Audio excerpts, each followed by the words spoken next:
Hace poco alguien hacía una pregunta sobre cuál era mi opinión acerca de las entidades astrales. Este es un concepto del cual se habla en la nueva era, según el cual existe un mundo espiritual, una dimensión paralela en el cual hay unas entidades o unos espíritus que pueden llegar a tener injerencia sobre nuestro comportamiento, sobre nuestra forma de percibir la realidad. Es como unas entidades o unos seres que interactúan con nosotros y de alguna manera influyen en nuestro comportamiento. Este concepto de las entidades es bastante interesante, se maneja en la nueva era, pero tiene unas raíces mucho más antiguas en diversas religiones como el hinduismo, el cristianismo, donde se habla de los demonios. Recuerden que las posesiones demoníacas y los exorcismos son un tema recurrente en las iglesias cristianas y también en la iglesia católica y en el mismo hinduismo, donde se piensa que hay entidades espirituales o demonios que se pueden incorporar dentro de una persona y controlar su conducta. Una forma en la que las entidades se explican muy interesante es en el espiritismo brasileño. Ustedes saben que el espiritismo nace o se organiza como tal con Allan Kardec. Ya existía antes, pero él es como la persona que lidera y que organiza a todas estas personas que practican el espiritismo, y este llega a Brasil y en Brasil tiene una gran fuerza. El espiritismo tiene muchísimos seguidores en ese país y se desarrolla una rama del espiritismo que digamos que enriquece esa creencia, en la rama brasileña. Uno de los grandes expositores de esta rama es el Chico Xavier. El Chico Xavier era un servidor público de Brasil que escribió muchos libros y muchas historias. Era una persona bastante imaginativa y tenía una gran capacidad como escritor, porque muchos de sus libros fueron un éxito de ventas en su momento. Y él desarrolla el concepto de los espíritus obsesores. Es un tema sumamente interesante y consiste en lo siguiente. Bueno, según el Chico Xavier, cuando un alcohólico muere, y vamos a tomar el ejemplo del alcohólico, pero puede ser cualquier otra adicción. Cuando un alcohólico muere, entonces pues la persona queda en su cuerpo astral o su alma o como lo quieras llamar, en otra dimensión paralela espiritual y siente los deseos de beber. Pero pues si esta persona se va a ir a tocar, a coger una cerveza o una botella de licor, pues no puede agarrarla porque simplemente está hecha supuestamente de una sustancia que no puede interactuar con la materia. Esto lo vemos en la película Ghost, La sombra del amor, donde muestran cómo es ese funcionamiento de la no interacción entre el mundo espiritual o astral y material, de acuerdo a cómo lo expresa el espiritismo. Entonces, ¿qué hacen estos espíritus que se obsesionan con beber licor, pero pues no pueden hacerlo? Chico Xavier los llama espíritus obsesores porque vienen como de obsesión, están obsesionados con el tema del licor. Entonces van y buscan personas que están encarnadas, que tienen un cuerpo físico y dice que se les pegan a su cuerpo como yo me imagino cuando dice se les pegan como una rémora, como esos peces que hay en el mar que se le pegan a los tiburones para alimentarse de ellos de alguna manera, como que se les pegan como una especie de parásitos espirituales o de vampiros espirituales y empiezan a impulsarle a la persona el deseo de consumir licor. Empiezan a proyectarle a su mente imágenes, sentimientos, la idea de ir a beber. Y esta persona pues se deja guiar por estos espíritus obsesores, llega al bar o a la cantina o va al supermercado y se compra su botella y entonces a medida que la persona se emborracha, el espíritu obsesor que está pegado a ella se emborracha también, y de paso pues absorbe la energía de la persona como si se tratara de un espíritu astral. Bueno, esta es una explicación muy interesante de cómo funcionan las adicciones. Cuando digo muy interesante es porque me parece muy creativa, más no porque yo esté de acuerdo con ella, y más adelante les voy a dar cuál es mi visión sobre esto. Además de los espíritus obsesores, también se habla en la nueva era. Personalmente estuve en un movimiento donde se creía mucho los ángeles caídos, que eran esos ángeles rebeldes que se habían ido con Lucifer en la gran rebelión, donde la tercera parte de los ángeles del cielo se rebela contra Dios y son expulsados a la tierra y perseguidos por el arcángel Miguel.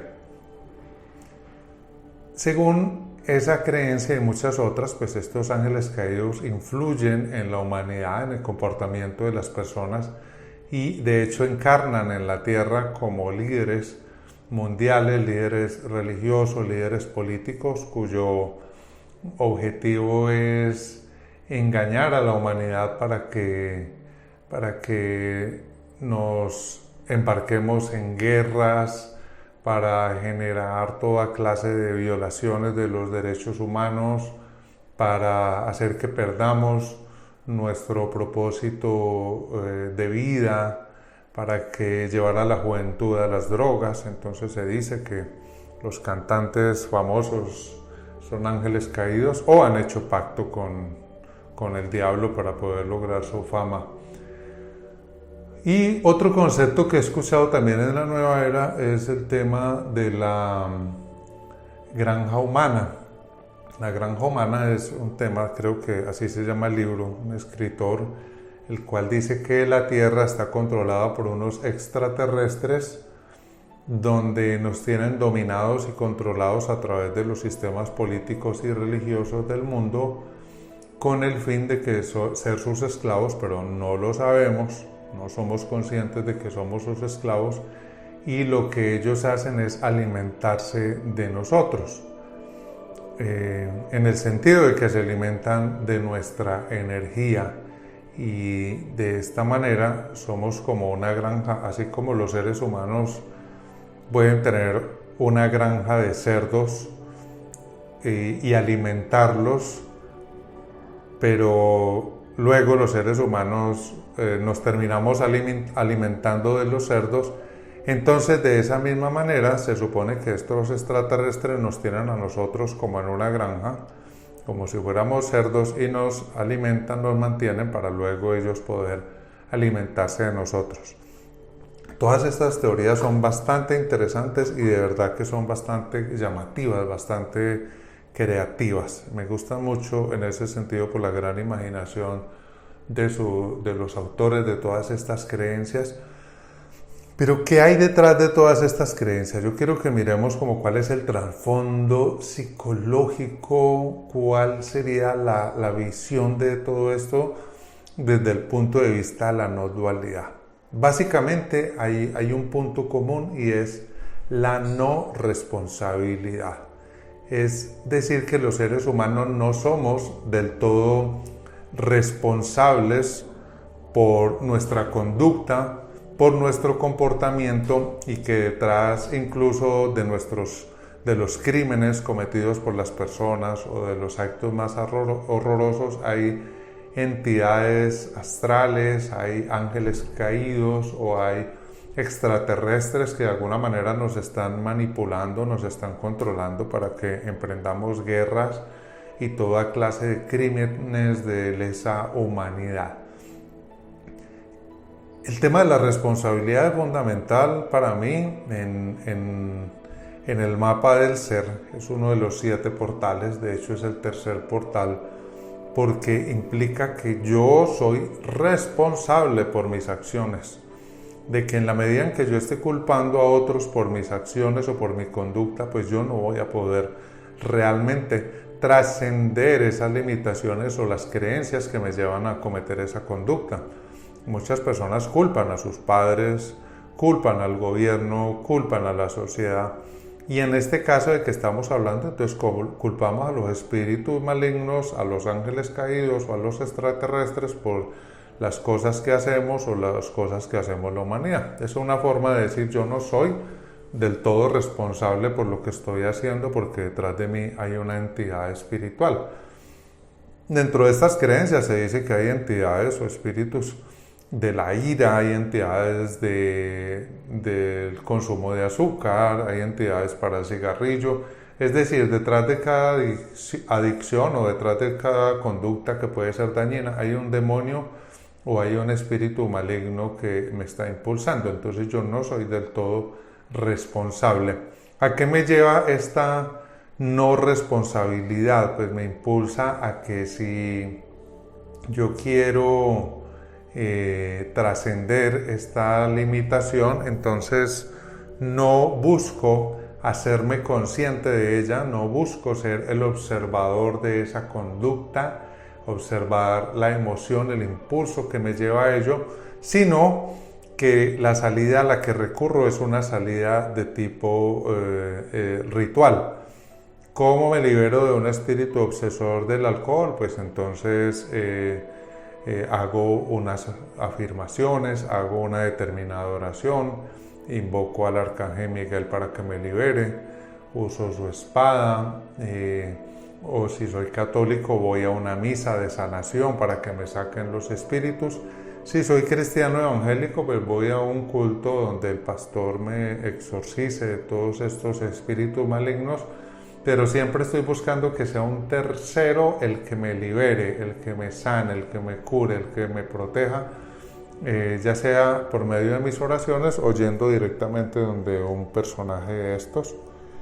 Y de esta manera pues simplemente no estoy asumiendo la responsabilidad por mis actos. Yo recuerdo cuando Luis Alfredo Garavito, una persona de origen colombiano que cometió muchos asesinatos de niños, asesinatos terribles, más de 200 asesinatos y violaciones. Él, cuando lo capturaron por allá en el año 1999, yo recuerdo ver la noticia, él decía que un espíritu lo había impulsado a matar, que era un espíritu diabólico que le hablaba, una voz que le hablaba. Y claro, yo no estoy diciendo que Luis Alfredo Garavito estuviera mintiendo, estoy seguro que él decía la verdad, no de que fuera un espíritu, sino de que su mente estaba tan fragmentada, estaba tan rota, que había una división profunda dentro de sí, una división profunda en su propio psique, y entonces escuchaba esas voces que lo impulsaban a cometer ese tipo de actos tan atroces, como si fueran separados de él mismo, porque aquí ya hay una división, una fragmentación tremenda. Entonces lo que quiero decir con esto es que cuando estamos escuchando voces de espíritus diabólicos, demoníacos, hay una fragmentación en nuestra psique, estamos rotos porque estamos proyectando allí una parte que no reconocemos y que no aceptamos de nosotros mismos. En ese mismo sentido, estos espíritus obsesores de los que hablaba Chico Javier, o estas entidades astrales, larvas astrales, vampiros astrales, ángeles caídos, extraterrestres, arcontes, todo eso que queramos llamar, a los cuales acusamos de los graves problemas de la humanidad, son una forma de no reconocer y asumir la responsabilidad en mí, y de no reconocer y asumir la responsabilidad como humanidad, como seres humanos que tenemos la capacidad de tomar decisiones. Entonces proyectamos en estos incubos, sucubos, larvas astrales, espíritus, entidades, ángeles caídos, extraterrestres, proyectamos en ellos nuestra propia sombra. La sombra es aquello que no queremos ver y reconocer en nosotros, son esos aspectos que hemos negado y rechazado y que parece que nos atacaran, pero es una parte de nosotros mismos que necesitamos integrar. Los proyectamos en estas entidades y de alguna manera pues nos liberamos de la responsabilidad, porque no es mi responsabilidad, es la entidad, es el espíritu, y tengo que ir a hacer una oración para quitármelo o irme a hacer un baño con salvia, ruda, altamisa, o irme a un río y bañarme con sal de mar, o ir a la misa de sanación a que me den sal exorcizada, o infinidad de rituales que existen, pero siempre es un ritual externo que me lleva a hacer cualquier cosa excepto ser consciente. Es decir, todo esto de alguna manera hace que yo no me enfoque en observar esa conducta, esa emoción, ese pensamiento que me quiere impulsar de pronto a agredir a otro, que no lo observe de manera consciente. Me distraen todo ese tipo de rituales y elementos y me distraen de lo verdaderamente importante, que es observar ese pensamiento, observar esa emoción, ese impulso, observar esa conducta sin juzgarla, sabiendo que yo soy la conciencia que observa, una conciencia que está más allá del bien y del mal, que está más allá de toda la dualidad, por lo tanto no juzga, y que puedo observar todos esos pensamientos y emociones y conductas sabiendo que no son reales y que lo único real es la conciencia que observa, porque es a través de la observación consciente que integramos todas esas partes de nosotros, no es destruir. Nosotros no, si una persona es iracunda y en momentos de ira puede agredir, golpear o maltratar verbalmente a otras personas, lo que tratamos no es de destruir esa ira, sino de integrarla. Porque recuerden que la ira es una energía, emoción es una emoción, y emoción significa energía de movimiento, emotion en inglés. Entonces, no vamos a destruir la energía porque es imposible, lo dicen las leyes de la termodinámica. La energía no se crea ni se destruye, simplemente se transforma. Entonces no estamos buscando destruir la ira, destruir la tristeza, sino integrarlas. Integrarlas significa observarlas de manera consciente, y cuando hay una observación consciente se produce una transmutación. Esa energía que está fuera de control, que está desbordada, se transmuta, se equilibra y se integra en nuestro ser, y en vez de ser un obstáculo o un enemigo en nuestra vida, se convierte en nuestro mayor aliado. Así que lo que buscamos no es rechazar estas emociones, sino integrarlas. Pero claro, si yo no pienso que es una emoción, sino que es una entidad astral, un espíritu obsesor, pues nunca lo voy a poder integrar, porque de hecho estoy calificando eso como algo malo, negativo. Y toda calificación pues procede de la misma mente, es la misma mente la que juzga, la que califica las cosas como buenas y malas. Y cuando nos salimos de la dimensión de la mente y entramos en la dimensión de la conciencia, ya dejamos de calificar, porque entendemos que las cosas no son buenas ni malas, sino que simplemente son. Y al ser observadas de manera consciente, las transmutamos, las transformamos y las integramos a nuestro ser. ¿Qué pasa cuando las integramos? Que nos sentimos más íntegros, completos, totales, como que recuperamos una parte vital que nos faltaba. Este es un tema muy interesante. Si tienen preguntas al respecto, pueden ponerlas en los comentarios y seguimos ahondando en esta temática.